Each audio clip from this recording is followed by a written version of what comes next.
तो अब तक हमने बताया था आपको कि रिएक्शन के अंदर कि कौन सी चीज को क्या कहते हैं, ये हमने आपको बताया था। जैसे कि molar concentration of enzyme plus molar concentration of substrate, ठीक है। इस रिएक्शन का जो कांस्टेंट था तो K1 था। उसके बाद बन रहा था वहां पे हमारे पास एंजाइम प्लस सबस्ट्रेट का कॉम्प्लेक्स। उसके बाद K2, K2 रेट कांस्टेंट को डिनोट कर रहा है, ठीक है, एंजाइम प्लस प्रोडक्ट के फॉर्मेशन के बारे में। और एक बात यहाँ पे आपको दिखाई देगी, तो बात ये है,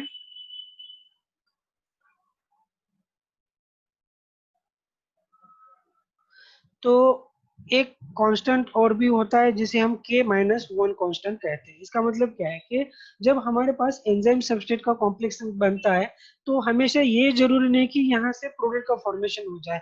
कभी कभी क्या हो सकता है कि वहां से फिर रिएक्शन, ठीक है, वापिस आनी शुरू हो सकती है। सबस्ट्रेट बिना प्रोडक्ट में कन्वर्ट होते हुए फिर से सबस्ट्रेट एंजाइम कॉम्प्लेक्स से निकल के कहाँ पे आएगा, अपने ओरिजिनल स्टेट में आ सकता है, ठीक है। तो ये बात भी वहां पे हो सकती है, तो इस रिएक्शन को हम रिवर्सिबल रिएक्शन कहेंगे, ठीक है। सो एंजाइम प्लस सबस्ट्रेट दोनों के बीच में कॉम्प्लेक्स हो रहा था। संभावना थी कि वहां पे कौन बने, प्रोडक्ट बने, पर बिना प्रोडक्ट बने ही, ठीक है, वहां पे क्या हो रहा है कि एंजाइम प्लस सबस्ट्रेट का कॉम्प्लेक्स कहाँ पे कन्वर्ट हो रहा है, ठीक है। एंजाइम अलग हो रहा है और सबस्ट्रेट बिना प्रोडक्ट में कन्वर्ट होते हुए वापिस आ रहा है, तो ये भी हो सकता है वहां पर। तो अलग अलग हमने तीन कांस्टेंट आपको बता दी यहाँ पे, ठीक है। तीन कांस्टेंट कौन कौन से यहाँ पे, जैसे कि रेट कांस्टेंट K1, जैसे कि रेट कांस्टेंट K2, और तीसरा जो कांस्टेंट हमने बताया आपको, दैट इज द K-1।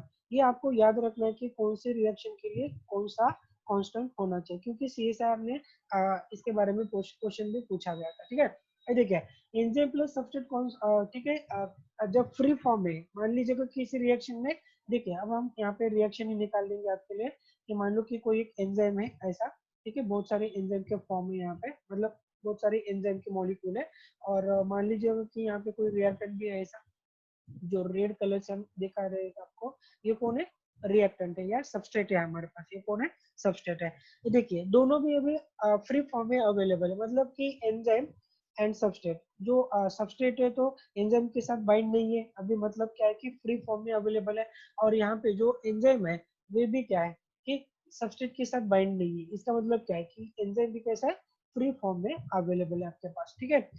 जब दोनों एक दूसरे के साथ बाइंड करने लगेंगे, जब दोनों एक दूसरे के साथ क्या करने लगेंगे, बाइंड करने लगेंगे, तब जाके यहाँ पे क्या हो सकता है, ठीक है, एंजाइम प्लस सबस्ट्रेट का कॉम्प्लेक्स बनेगा, एंजाइम एंड सबस्ट्रेट का क्या बनेगा वहां पे, कॉम्प्लेक्स बनेगा। तो ये चीज आपको याद रखना है। तो ये कॉम्प्लेक्स फॉर्मेशन का क्या रेट है, कितने टाइम में कितने कॉम्प्लेक्स बन रहे हैं, कितने सबस्ट्रेट एंजाइम के साथ आके बाइंड हो रहे हैं, इसका फॉर्मेशन का जो रेट होता है ना, ये डिनोट कर दिया जाता है किससे, K1 से डिनोट कर दिया जाता है। ये आपको समझ में आ गया। उसके बाद, ठीक है, बात इतनी होती नहीं कि कोई सबस्ट्रेट आके एंजाइम के साथ बाइंड हो जाए, दोनों में कॉम्प्लेक्स बना रहे, इतने में बात तो रुकती नहीं है। वहां पे दो चांसेस हो सकते हैं, मतलब एंजाइम सबस्ट्रेट कॉम्प्लेक्स में दो पॉसिबिलिटीज यहाँ पे आ सकते हैं। एक, फॉरवर्ड डायरेक्शन में अगर जाए तो प्रोडक्ट बना लेगा, ठीक है, सबस्ट्रेट का कन्वर्जन किस चीज में होगा, प्रोडक्ट में। अगर रिएक्शन बैकवर्ड डायरेक्शन में जाती है तो सबस्ट्रेट प्रोडक्ट में कन्वर्ट, ठीक है, नहीं हो पाएगा, सबस्ट्रेट एंजाइम से अलग हो जाएगा, फिर से सेपरेट हो जाएगा। मतलब क्या है, जो यहाँ पे ये एंजाइम और उसके साथ जो ये बाइंडेड सबस्ट्रेट है, ठीक है, ये दोनों एक दूसरे से क्या हो जाएंगे, अलग अलग हो जाएंगे, दोनों एक दूसरे से क्या हो जाएंगे, अलग अलग हो जाएंगे। तो यहाँ पे प्रोडक्ट तो फॉर्मेशन हुआ ही नहीं है। तो इस रिएक्शन को डिनोट करने वाला जो कांस्टेंट था, तो क्या हो सकता है यहाँ पे, K-1। अब आपका आएगा सवाल कि सर ऐसा क्यों होता है यहाँ पे, ठीक है, कि ऐसा होने के चांसेस क्या है कि जब एंजाइम और सबस्ट्रेट कॉम्प्लेक्स बन रहा है वहां पे, तो बिना प्रोडक्ट के फॉर्मेशन की फिर से रिएक्शन रिवर्सिबल क्यों हो रही है। अगर ऐसा होता हो हमेशा, तो एंजाइम सबस्ट्रेट कॉम्प्लेक्स ही क्यों बनता है, ये सवाल होना चाहिए। देखिए कभी कभी क्या होता है कि यहाँ पे कि ये जो एंजाइम होता है हमारे पास, मान लीजिए किस रिएक्शन में हमने इस एंजाइम को ऐड कर दिया है, और इस एंजाइम के लिए दो हमने यहाँ पे सबस्ट्रेट भी दिखा दिया आपको। मान लीजिएगा कि कोई एक ए सबस्ट्रेट है, और मान लीजिएगा कोई दूसरा भी यहाँ पे कोई सबस्ट्रेट अवेलेबल है हमारे पास रिएक्शन के अंदर, जिसका नाम है बी, ठीक है। सो आपको अगर पूछा जाए इन दोनों में से कौन सा कॉम्प्लीमेंट सबस्ट्रेट होगा इस एंजाइम के साथ, तो हमारे हिसाब से तो ये सबस्ट्रेट सबस्ट्रेट भी परफेक्टली किसके साथ बाइंड होना चाहिए, एंजाइम के साथ बाइंड होना चाहिए, ठीक है। अगर इन दोनों के बीच में बाइंडिंग होती है तो वो चांसेस होगा कि क्या बनाए, ठीक है, प्रोडक्ट बनाएंगे ये, ठीक है। तो ऐसे कंडीशन में कांस्टेंट K2 को हम दिखा सकते हैं, कांस्टेंट किसको दिखा सकते हैं, K2 को। इन दोनों के बीच में अगर कॉम्प्लेक्स बनता है तो किसे दिखाएंगे, रिएक्टेंट कांस्टेंट A को, K1 को दिखाएंगे। और यहाँ पे अगर प्रोडक्ट आता है तो K2 से हम इसको प्रोडक्ट को डिनोट करेंगे। पर अगर मान लीजिएगा किसी करेक्ट एंजाइम के साथ कोई इनकरेक्ट सबस्ट्रेट, ये करेक्ट सबस्ट्रेट नहीं है, कोई एक अलग सबस्ट्रेट है जो इस एंजाइम के साथ आके बाइंड तो हो रहा है, बाइंड हो रहा है, एंजाइम और सबस्ट्रेट के बीच में कॉम्प्लेक्स भी बन रहा है, मतलब यहाँ पे K1 बन रहा है, ठीक है। K1 का रेट हमें दिखाई देगा यहाँ पे, दोनों के बीच में, एंजाइम और सबस्ट्रेट के बीच में क्या हो रहा है, कॉम्प्लेक्स का फॉर्मेशन हो रहा है, बट वहां पे प्रोडक्ट का फॉर्मेशन नहीं हो पा रहा है, ठीक है। अगर वहां पे प्रोडक्ट का फॉर्मेशन नहीं होता है तो K2 कांस्टेंट या तो हम नहीं दिखा सकते। तो इसका मतलब क्या है कि कुछ देर बाद एंजाइम क्या करेगा, इस सब्सटीट्यूट को छोड़ देगा। तो मतलब क्या है कि जो कॉम्प्लेक्स बन रहा था वहां पे, वो कॉम्प्लेक्स से फिर से सबस्ट्रेट बिना प्रोडक्ट में कन्वर्ट होते, ठीक है, कॉम्प्लेक्स में से, एंजाइम सबस्ट्रेट कॉम्प्लेक्स में से सबस्ट्रेट बिना प्रोडक्ट में कन्वर्ट होते हुए भी क्या हो जाएगा, वहां से निकल जाएगा, ठीक है। तो आपको यहाँ पे जो कांस्टेंट दिखाई देगा तो वो कांस्टेंट होगा रिवर्सिबल रिएक्शन के लिए K-1। तो आप पता चल गया कि K-1 भी यहाँ पे हो सकता है। कुछ मतलब वहां पे कुछ सबस्टेट ऐसे भी हो सकते हैं कि उस एंजाइम के लिए कंपेटिबल ना हो, तभी जाके वो आके बाइंड कर सकते हैं ना, बाइंड करने में कोई दिक्कत नहीं, एंजाइम सबस्टेट के बीच में कॉम्प्लेक्स तो फॉर्म हो सकता है, और उसके बाद प्रोडक्ट फॉर्मेशन होना जरूरी नहीं है। जो सबस्ट्रेट प्रोडक्ट में कन्वर्ट नहीं होते फिर से, मतलब एंजाइम को छोड़ के निकल जाते हैं, तो उनके लिए जो कांस्टेंट होता है ना, वो K-1 को कांस्टेंट होता है। आपको कंफ्यूज होने की जरूरत नहीं है, तीनों कांस्टेंट एक किस के बारे में बोल रहे हैं, तो आपको फिर से ये देखिए, हम फिर से एक बार और समझाने की कोशिश करेंगे आपको, ठीक है।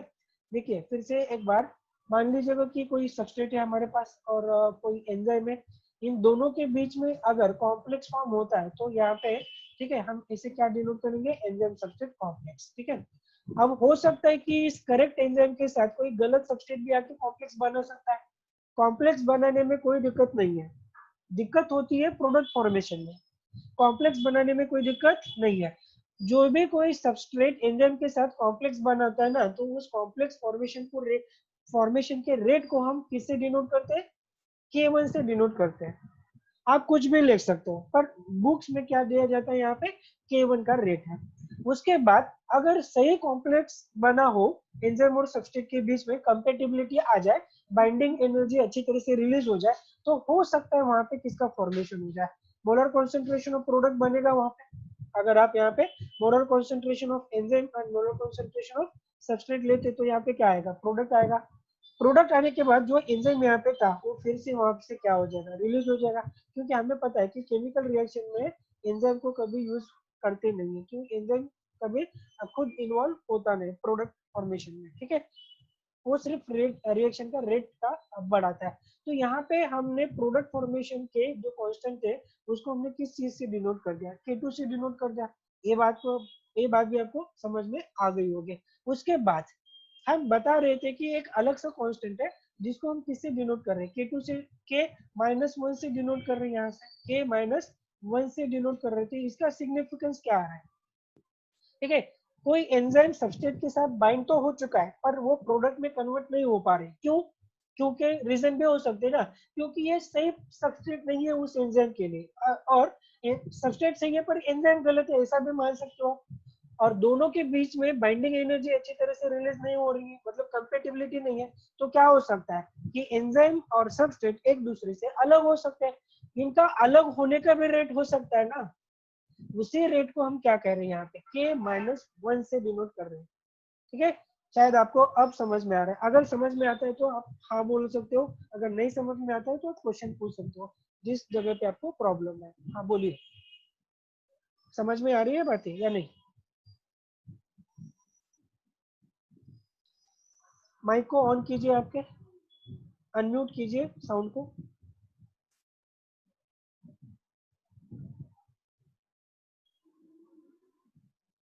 कोई है, साउंड को अनम्यूट करके आप बता दीजिए कि आपको समझ में आ रहा है या नहीं आ रहा है।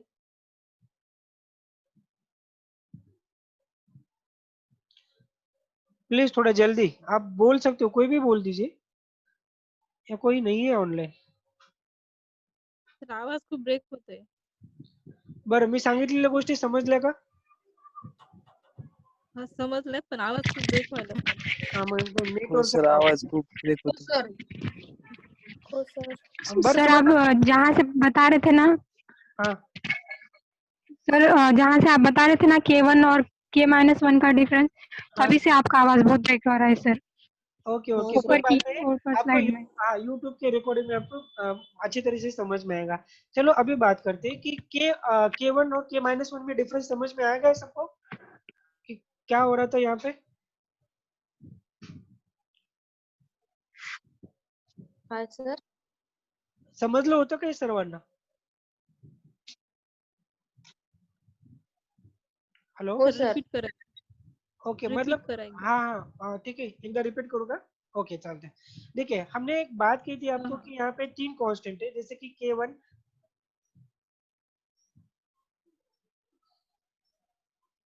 है, दूसरा कांस्टेंट था K-1 और तीसरा कांस्टेंट था हमारे पास K2 का कांस्टेंट। ठीक है, K1 का कांस्टेंट डिनोट करता है एंजाइम एंड सबस्ट्रेट कॉम्प्लेक्स को। ठीक है, और यहाँ से अगर कोई सबस्ट्रेट प्रोडक्ट में अगर कन्वर्ट ना होते हुए फिर से वो एंजाइम से अलग होता है तो उसे हम रिवर्सिबल रिएक्शन कहेंगे और उस रिएक्शन का जो कांस्टेंट होता है ना तो K-1। अगर ऐसा ना होते हुए अगर एंजाइम कॉम्प्लेक्स है अगर प्रोडक्ट बनता है तो उस प्रोडक्ट फॉर्मेशन का जो भी रेट होगा तो उसे किस बात से डिनोट करेंगे हम? K2 से डिनोट करते हैं। ये 3 बातें हमने बता दी।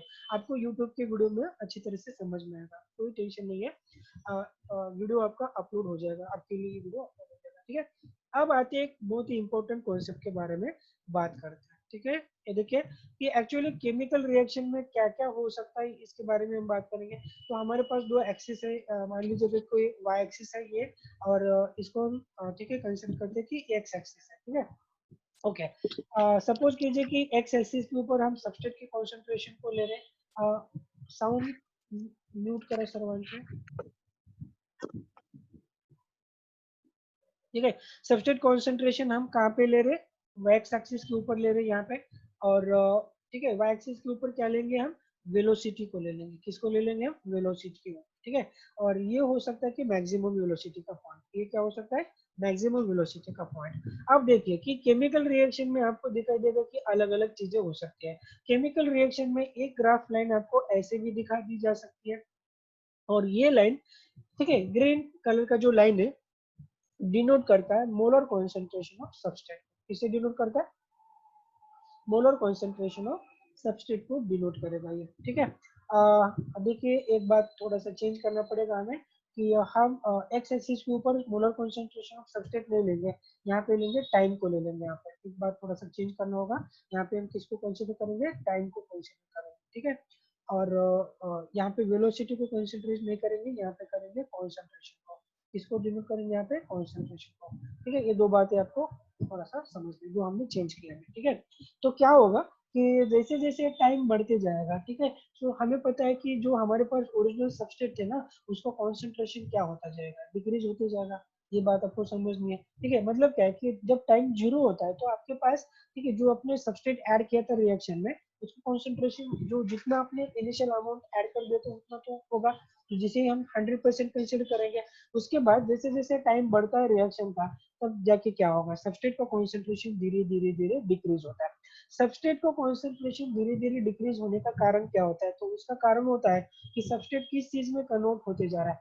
सबस्ट्रेट कन्वर्ट हो रहा है प्रोडक्ट के अंदर। और ये जो लाइन आपको दिखाई देगी ठीक है ये लाइन आपको डिनोट कर रही है प्रोडक्ट के फॉर्मेशन को डिनोट कर रही है। किसको डिनोट करेंगे? प्रोडक्ट के फॉर्मेशन को डिनोट करेंगे। ठीक है, यहाँ पे इसको डिनोट करेंगे हम ठीक है मोलर कॉन्सेंट्रेशन ऑफ प्रोडक्ट से डिनोट करेंगे। ठीक है, अब ये भी हो सकता है कि इस रिएक्शन में आपने एंजाइम का एक पर्टिकुलर कॉन्सेंट्रेशन यूज किया होगा। एंजाइम का जो भी कॉन्सेंट्रेशन था आपके पास इसको हम इस येलो कलर से येलो कलर के लाइन से डिनोट करेंगे। ठीक है, ये था हमारे पास एंजाइम का कॉन्सेंट्रेशन जो भी पूरा का पूरा एंजाइम कॉन्सेंट्रेशन था जिसे हम ईटी कहते हैं। टोटल एंजाइम कॉन्सेंट्रेशन भी हम इसे कह सकते हैं जो ये लाइन हो सकती है। देखिए केमिकल रिएक्शन में एंजाइम के कॉन्सेंट्रेशन के ऊपर कोई चेंज नहीं आता है, इसके लिए इसका लाइन कैसे दिखाई देता है, एक्स एक्सिस से पैरेलल दिखाई देती है आपको, कांस्टेंट लाइन दिखाई देती है किसका, एंजाइम के अमाउंट का जो लाइन होता है, ठीक है। चेंज किस में आता है, प्रोडक्ट फॉर्मेशन के लाइन में आता है, प्लस चेंज आएगा, और सब्सट्रेट के, ठीक है, कॉन्सेंट्रेशन में फर्क कैसे आएगा, निगेटिव चेंज आता है, तो लाइन इसके डिक्रीज होती हुई आपको दिखाई देती है, ठीक है। अब इसी रिएक्शन में हम ये बात भी कह सकते हैं कि मान लीजिएगा कि हमारे पास कौन बन रहा है यहाँ पे, ठीक है, प्रोडक्ट का फॉर्मेशन, एंजाइम सब्सट्रेट कॉम्प्लेक्स का फॉर्मेशन होता है, ठीक है। सो एंजाइम सब्सट्रेट कॉम्प्लेक्स के फॉर्मेशन के लिए ये लाइन हम डिनोट करेंगे, ठीक है। ये लाइन क्या डिनोट करेंगे, हमारे पास एंजाइम सब्सट्रेट के कॉम्प्लेक्स के फॉर्मेशन को डिनोट करेंगे, एंजाइम सब्सट्रेट कॉम्प्लेक्स के फॉर्मेशन को डिनोट करेंगे, ठीक है। और एक इम्पोर्टेंट लाइन आपको दिखाएंगे इस, ठीक है, दौरान। तो लाइन हो सकती है कि ये, ओके, एक ऐसी लाइन हम दिखाएंगे आपको कि यहाँ से ऐसा चलते जा रहा है, एक लाइन ऐसी भी आ सकती है जिसे हम कहेंगे कि फ्री अमाउंट ऑफ एंजाइम, ठीक है। मतलब कि रिएक्शन में आपके पास जो एंजाइम था उसका फ्री फॉर्म, मतलब सबस्ट्रेट को बाइंड नहीं हो रहा था, पर जैसे जैसे वो सबस्ट्रेट के साथ बाइंड होता है तो फ्री एंजाइम का अमाउंट भी धीरे धीरे धीरे धीरे क्या होने लगता है, डिक्रीज होने लगता है। देखिए बहुत अलग अलग से ग्राफ हमने आपको इस यहाँ पे दिखा दिए। जो ग्रीन कलर का जो ग्राफ था, तो टाइम के साथ जैसे टाइम बढ़ते जाएगा तो यहाँ पे क्या होगा, ठीक है, कि जो सबस्ट्रेट था हमारे पास नेटिव सबस्ट्रेट, उसका कॉन्सेंट्रेशन डिक्रीज होता जाएगा। क्यों डिक्रीज होने का कारण क्या है कि सबस्ट्रेट किस चीज में कन्वर्ट होता है, प्रोडक्ट में कन्वर्ट होता है। तो रिएक्शन जीरो पे, रिएक्शन टाइम जीरो पे प्रोडक्ट का तो कॉन्सेंट्रेशन होगा नहीं, पर जैसे जैसे टाइम बढ़ते जाएगा तो अमाउंट ऑफ प्रोडक्ट भी यहाँ पे क्या हो जाएगा, तो इंक्रीज होता जाएगा। ये लाइन डिनोट कर रही है इस चीज को। उसके बाद ये लाइन आपको दिखाई देगी कि कांस्टेंट कंडीशन पे जा रहे हैं, तो हमें ये भी पता है कि अगर एंजाइम का कॉन्सेंट्रेशन हम कांस्टेंट रखते हैं और सब्सट्रेट का कॉन्सेंट्रेशन बढ़ा देते हैं तो ऐसे कंडीशन पे स्टेडी स्टेट, ठीक है, आ जाएगा। मतलब कि ये ग्राफ लाइन डिनोट करता है स्टेडी स्टेट अजम्पशन के लिए, मतलब स्टेडी स्टेट काइनेटिक्स को, ठीक है, डिनोट कर रहा है, steady state kinetics, steady state kinetics को ये डिनोट करता है। ये पूरा का पूरा ग्राफ लाइन ऐसे हम बता रहे हैं आपको, ठीक है। तो ये दोनों के बारे में तो खत्म हो गया अभी, ठीक है। किसके, सबस्ट्रेट का कॉन्सेंट्रेशन डिक्रीज होते जाता है जैसे कि टाइम इंक्रीज होते जाता है, रिएक्शन का प्रोडक्ट का फॉर्मेशन इंक्रीज होते जाता है जैसे टाइम क्या हो जाएगा, इंक्रीज हो जाएगा, but up to the certain extent के लेवल पे, ठीक है। उसके बाद टोटल एंजाइम का कॉन्सेंट्रेशन यहाँ पे क्या होना चाहिए, कांस्टेंट होना चाहिए। उसके बाद ठीक है, एंजाइम प्लस सबस्ट्रेट कॉम्प्लेक्शन धीरे धीरे धीरे क्या होता है, बढ़ते, इनिशियली थोड़ा सा बढ़ता है, उसके बाद एंजाइम सबस्ट्रेट कॉम्प्लेक्स का जो रेट है, फॉर्मेशन का रेट है, वो तो कांस्टेंट हो जाएगा, ठीक है।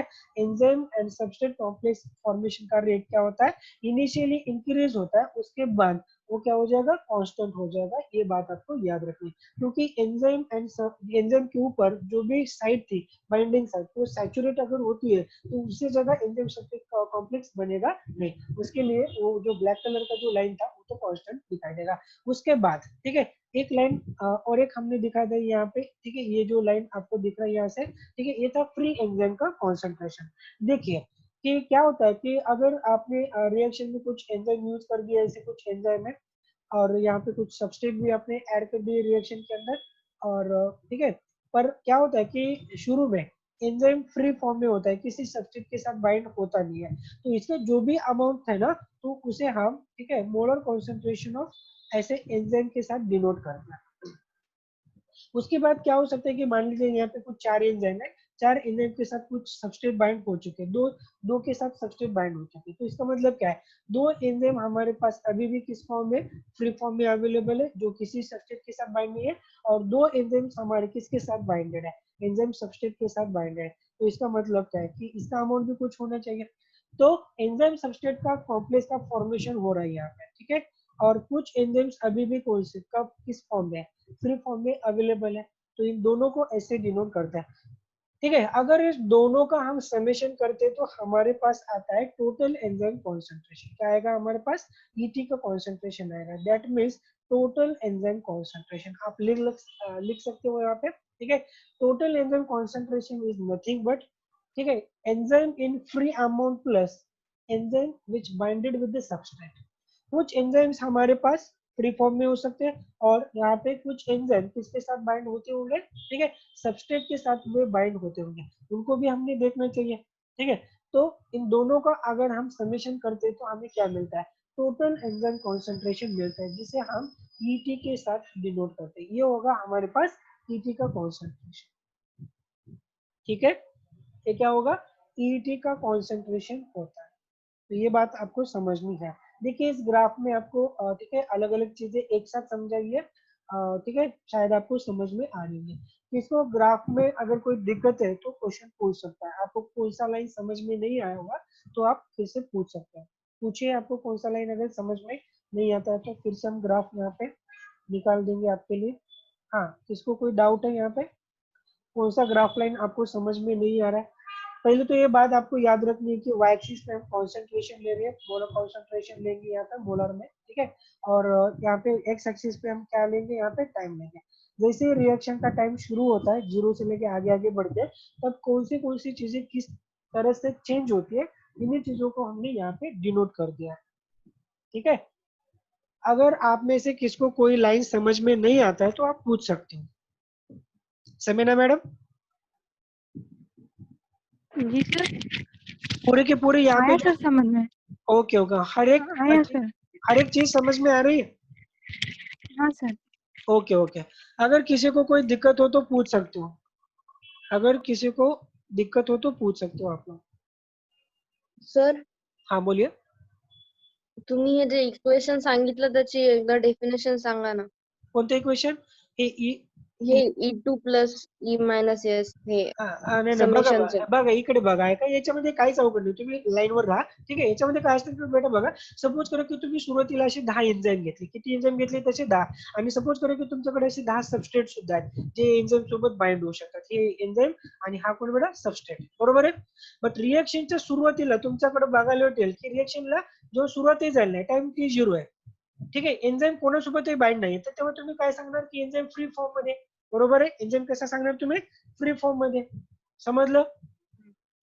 नाही सबस्ट्रेटला जर एन्झाईम बाइंड झालाच नाही तर एन्झाईम कसा आहे, फ्री फॉर्म मध्ये, ओके। त्याच्यानंतर सपोज करा की 10 पैकी काही एन्झाईम्स या सबस्ट्रेट सोबत बाइंड केले, जसे की 5 एन्झाईम या सबस्ट्रेट सोबत बाइंड केले, आता काय होईल, म्हणजे 5 फ्री आहेत तुमच्याकडे, 5 एन्झाईम्स कसे आहेत, फ्री आहेत, आणि 5 एन्झाईम्स कसे आहेत, कोणासोबत बाइंडेड आहेत, सबस्ट्रेट सोबत. बस। म्हणजे या दोघांचं मिळून कॉन्सन्ट्रेशन काय होते, 5 प्लस प्लस, म्हणजे आपल्याकडे टोटल एन्झाईमचं कॉन्सन्ट्रेशन किती होतं, 10 होतं ना, 10. म्हणजे इथं आपण काय दाखवलं, ET, काय दाखवलं आपण, ET, बस हेच होती कहाणी, सोपं आहे, समजलं, हो सर. ओके, व्हेरी गुड, ठीक आहे। बरं तुमच्या डाऊट सोबत बाकीचा नाही समजलं सर, आणखी कोणाला जर काही डाऊट असेल तर तुम्ही विचारू शकता या ग्राफ मध्ये किंवा बाकीच्या गोष्टीमध्ये, काय होते काय नाही कशासाठी होते समजणं फार गरजेचं असतं, ठीक है। बिना समझता पुढे जाऊ नका प्लीज, ठीक है, हर एक चीज समझना बहुत जरूरी है, ओके। उसके बाद हम चलते कुछ कॉन्सेप्ट और एक ग्राफ हम यहाँ पे निकालेंगे जो समझना भी बहुत जरूरी है हमारे लिए, देखिए, और एक ग्राफ लें, ओके।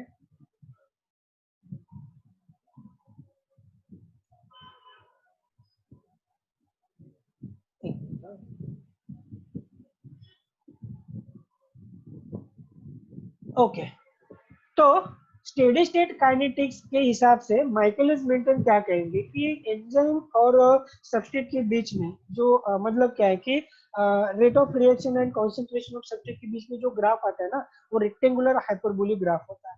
कब आता है ये graph, during the steady state kinetics, जहाँ पे एंजाइम का कॉन्सेंट्रेशन कांस्टेंट होता है और सबस्ट्रेट का कॉन्सेंट्रेशन बहुत ज्यादा होता है। ऐसा ग्राफ कब मिलता है आपको, स्टेडी स्टेट में मिलता है। और स्टेडी स्टेट आपको कब मिलती है, स्टेडी स्टेट में एक बात मतलब दो कंडीशंस होते हैं स्टेडी स्टेट काइनेटिक्स में, दो कंडीशन, एंजाइम का कॉन्सेंट्रेशन क्या होना चाहिए, कांस्टेंट होना चाहिए, और ठीक है सबस्ट्रेट का कॉन्सेंट्रेशन क्या होना चाहिए, हमेशा इंक्रीजिंग अमाउंट में होना चाहिए। सबस्ट्रेट थोड़ी थोड़ी देर में हम क्या करें, रिएक्शन में ऐड करते ही जा रहे हैं, बट एंजाइम का कॉन्सेंट्रेशन पहले जितना लिया था उतना ही होता। तो ऐसे रिएक्शन के काइनेटिक्स को हम क्या कहेंगे, स्टेडी स्टेट काइनेटिक्स। और स्टेडी स्टेट काइनेटिक्स में रिएक्शन का जो आपको जो रेट और क्या दिखाई देता है कि सबस्ट्रेट कॉन्सेंट्रेशन के बीच में वेलोसिटी एंड सबस्ट्रेट कॉन्सेंट्रेशन के बीच में जो ग्राफ आता है ना, वो होता है हाइपरबोलिक ग्राफ। वो कौन सा ग्राफ होता है, हाइपरबोलिक ग्राफ। हाइपरबोलिक ग्राफ के लिए कंडीशन, ये दो कंडीशन होनी चाहिए। इसके पहले भी हमने रिएक्शन के इनिशियल इंट्रोडक्शन क्लास के इंट्रोडक्शन में आपको पूछा था, दो चीजें पूछी थी यहाँ पे। देखिए दो कंडीशन हमने पहले भी आपको पूछे। एक कंडीशन जिसमें सबस्ट्रेट कांस्टेंट होता है और एंजाइम इंक्रीज होते जाता है, दूसरी कंडीशन जिसमें सबस्ट्रेट इंक्रीज होते जाता है और एंजाइम कांस्टेंट होता है। ऐसे कंडीशन में ग्राफ कौन सा आता है हमारे पास? रेक्टेंगुलर हाइपरबोलिक ग्राफ आता है। ये पहले भी हमने डिस्कस किया, तो उसी बात को अभी भी डिस्कस कर रहे हैं हम यहाँ पे, ठीक है। तो यहाँ पे क्या होता है कि मान लीजिएगा कि y एक्सिस के ऊपर हम वेलोसिटी देखते हैं और x एक्सिस के ऊपर अगर हम मोलर कॉन्सेंट्रेशन ऑफ सबस्ट्रेट को यहाँ पे लिखते हैं, तो एक बात आपको समझनी है कि हो सकता है कि यहाँ पे रिएक्शन का वेलोसिटी, ठीक है, 0 आएगा। रिएक्शन का वेलोसिटी कितना आता है? इंटरसेक्टिंग पॉइंट पे यहाँ पे 0।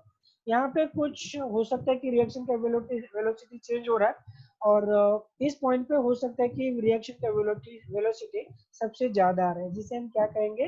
वी मैक्स कहेंगे। इसे क्या कहेंगे हम? V max. देखिए वी मैक्स का मतलब है कि हाईएस्ट, ठीक है, हाईएस्ट क्या होगा कि हमारे पास रिएक्शन का वेलोसिटी। देखिए वी मैक्स को और एक ठीक है कॉन्सेप्ट से समझ सकते हैं कि मान लीजिएगा कि जितना हमारे पास एंजाइम है, जितना एंजाइम टोटल एंजाइम कॉन्सेंट्रेशन है, उतना का उतना अगर एंजाइम, ठीक है, एंजाइम सबस्ट्रेट के साथ अगर कॉम्प्लेक्स बनाता है, मतलब कोई भी एंजाइम आपके पास फ्री नहीं है, फ्री अमाउंट में आपके पास एंजाइम अवेलेबल नहीं है, मतलब जितने भी एंजाइम अपनी रिएक्शन में दिए थे उन सब ने किसके साथ कॉम्प्लेक्स बनाया है? सबस्ट्रेट के साथ कॉम्प्लेक्स अगर बनाया है, तो इस टाइम में हम बोल सकते हैं कि एंजाइम का वेलोसिटी क्या होगा? सबसे ज्यादा हो सकता है। तो इस टाइम में एंजाइम का वेलोसिटी क्या होता है? सबसे ज्यादा होता है। सबसे ज्यादा वेलोसिटी का मतलब क्या है? ठीक है, यहाँ पे हाईएस्ट रेट से एंजाइम सबस्ट्रेट को प्रोडक्ट में कन्वर्ट कर रहे हैं। देखिए इस बात को समझने के लिए आपको थोड़ा सा फोकस होने की जरूरत होती है। देखिए क्या कह रहे हैं, वी मैक्स कब आएगा? जब आपके पास टोटल कॉन्सेंट्रेशन ऑफ एंजाइम किसके साथ बाइंड हो रहा है? आपके सबस्ट्रेट के साथ बाइंड हो रहा है। यहाँ पे आपका एक भी एंजाइम जो आपने रिएक्शन में ऐड किया था, कोई भी फ्री नहीं है। जैसे कि मान लो कि किसी रिएक्शन में आपने 10 एंजाइम ऐड कर दिए थे। 10 क्यों? 1000 एंजाइम लेंगे हम, 1000 एंजाइम के मॉलिक्यूल आपने ऐड कर दिए थे, ठीक है। उसके बाद थोड़े टाइम के बाद क्या हो रहा है कि 1000 के 1000 एंजाइम आपने सबस्ट्रेट के साथ बाइंड हो रहे हैं। तो इसका मतलब क्या है कि आपके पास कोई भी अमाउंट का फ्री एंजाइम नहीं है, फ्री एंजाइम आपके पास अवेलेबल नहीं है। इसका मतलब क्या है? तो total enzyme concentration is equal to enzyme substrate complex. ये बात भी है, टोटल एंजाइम का कॉन्सेंट्रेशन अब किसके साथ बन रहा है? एंजाइम सबस्ट्रेट के इक्वल आ रहा है। जितना एंजाइम सबस्ट्रेट कॉम्प्लेक्स का फॉर्मेशन है उतना ही क्या है? हमारे पास एंजाइम है। अगर ऐसा होता है तो ऐसे टाइम पे हमारे पास एंजाइम का मैक्सिमम वेलोसिटी मिलता है। मैक्सिमम वेलोसिटी का मतलब क्या है? ठीक है, यहाँ पे हाईएस्ट रेट से एंजाइम क्या कर रहा है? हर एक सबस्ट्रेट को किस में कन्वर्ट कर रहा है? प्रोडक्ट में कन्वर्ट कर रहा है। ये बात भी सही है, ठीक है। तो यहाँ पे वी मैक्स का दूसरा मतलब है, ठीक है, total enzyme concentration equal to enzyme substrate complex formation. ये बात आपको याद रखनी है। पर ठीक है, ऐसा एकदम से होता नहीं है केमिकल रिएक्शन में। धीरे धीरे धीरे होते होते होते क्या होता है कि ठीक है, एंजाइम अपने वी मैक्स को अचीव करता है। ठीक है, रिएक्शन के 0 टाइम पे ही एंजाइम अपने वी मैक्स को कभी अचीव करता नहीं है। इसका मतलब क्या है कि धीरे धीरे धीरे धीरे एंजाइम सबस्ट्रेट का कॉम्प्लेक्स बनना शुरू होता है। ये बात आपको समझनी है। उसके बाद ठीक है, उसके बाद एंजाइम आपके पास लिमिटेड अमाउंट में, कांस्टेंट अमाउंट में और सबस्ट्रेट आप ऐड करते जा रहे हैं, तो उसका इफेक्ट क्या होता है कि सैचुरेशन इफेक्ट आपको दिखाई देना शुरू होता है यहाँ पे। ठीक है, तो एक बात हमें और भी समझनी है, तो बात यह है यहाँ पे कि हम Km के बारे में पढ़ना चाहते हैं। किसके बारे में पढ़ना चाहेंगे? Km क्या होता है? अभी तो Vmax के बारे में हमने पढ़ लिया, वेलोसिटी एंड Vmax के बारे में तो हमने समझ लिया है, ठीक है। सॉरी। उसके बाद हम समझ रहे कि what is the Km value. किसको समझ रहे हैं हम? Km क्या होता है यहाँ पे? ओके, Km का मतलब क्या है कि मान लीजिएगा कि यहाँ पे रिएक्शन वेलोसिटी 0 है यहाँ पे कुछ अमाउंट पे एंजाइम वेलोसिटी आपको दिखाई देगी, और यहाँ पे जो आपका एंजाइम का वेलोसिटी है तो v मैक्स है। यहाँ पे कितना है एंजाइम का वेलोसिटी? v मैक्स है। तो ऐसे सिचुएशन में आप, ठीक है, यहाँ पे केम देख सकते हो। केम का मतलब क्या होता है कि एक्चुअली ये माइकलिस मेंटन कांस्टेंट है, ये डिनोट करता है कॉन्सेंट्रेशन ऑफ सबस्ट्रेट को डिनोट कर रहा है। दो चीजों को एक साथ ये जोड़ने की कोशिश करता है। कौन? केएम। केएम वेलोसिटी को भी डिनोट करता है और KM molar concentration of substrate को भी डिनोट करता है। बट ठीक है, केएम जब भी अचीव होता है ना, तो वहां पे वेलोसिटी कितनी होती है? वेलोसिटी होती है v max by 2। v max by 2 की वेलोसिटी होती है। ये बात आपको समझनी है अच्छी तरह से। देखिए जब केएम वैल्यू आता है, देखिए हम यहाँ पे और समझने की कोशिश करेंगे आपको। जब केएम का वैल्यू आता है, केएम, केएम का मतलब क्या है कि केएम डिनोट कर रहा है कि v max by 2 को डिनोट कर रहा है। वे केएम किसको डिनोट कर रहा है? v max by 2। आता ठीक है, अभी v max by 2 का मतलब ये भी हो सकता है कि half of the v max भी हो सकता है। ये जो 2 लिखा है ना, तो ये नीचे भी आ सकता है। ठीक है, मतलब इसको, ठीक है, v max भी कह सकते हैं, ठीक है, हाफ v max भी कह सकते हैं। मतलब क्या है कि ऐसा सबस्ट्रेट कॉन्सेंट्रेशन जहाँ पे टोटल एंजाइम, ठीक है, का जो वेलोसिटी था उसमें से आधा वेलोसिटी क्या किया है? एंजाइम ने अचीव कर दिया है। उसमें से आधा वेलोसिटी एंजाइम ने क्या कर दिया? अचीव कर दिया। तो उसी चीज को हम क्या कहेंगे? केएम वैल्यू कहेंगे। उसी चीज को क्या कहेंगे हम? KM value. फिर से और समझने की कोशिश करते हैं। देखिए यहाँ पे ग्राफ लाइन के हिसाब से हम समझने की कोशिश करेंगे। आपको थोड़ा सा अटेंशन होने की जरूरत है, ठीक है। अब समझते हैं हम किसके बारे में? केएम के बारे में। ओके,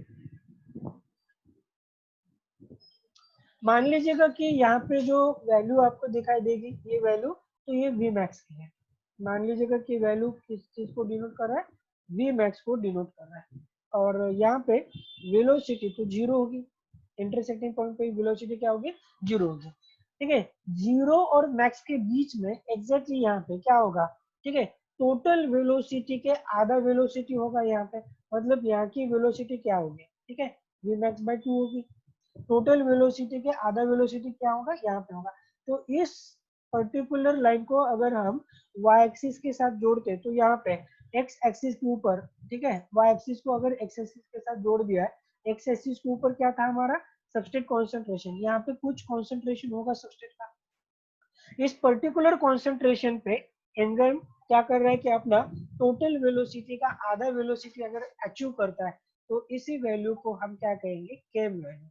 फिर से समझ लीजिए आप, ठीक है। Came is substrate concentration. Km is nothing but the substrate concentration at which enzyme attain its half of the maximum velocity. enzyme क्या कर रहा है? अपने टोटल वेलोसिटी का आधा वेलोसिटी क्या कर रहा है? यहाँ पे अचीव कर रहा है। अब आते कुछ एग्जांपल ले लेंगे, तो उसमें हम समझेंगे कि टोटल वेलोसिटी क्या था एंजाइम का। ओके, ये देखिए, अब इस बात को समझते इस एग्जांपल से।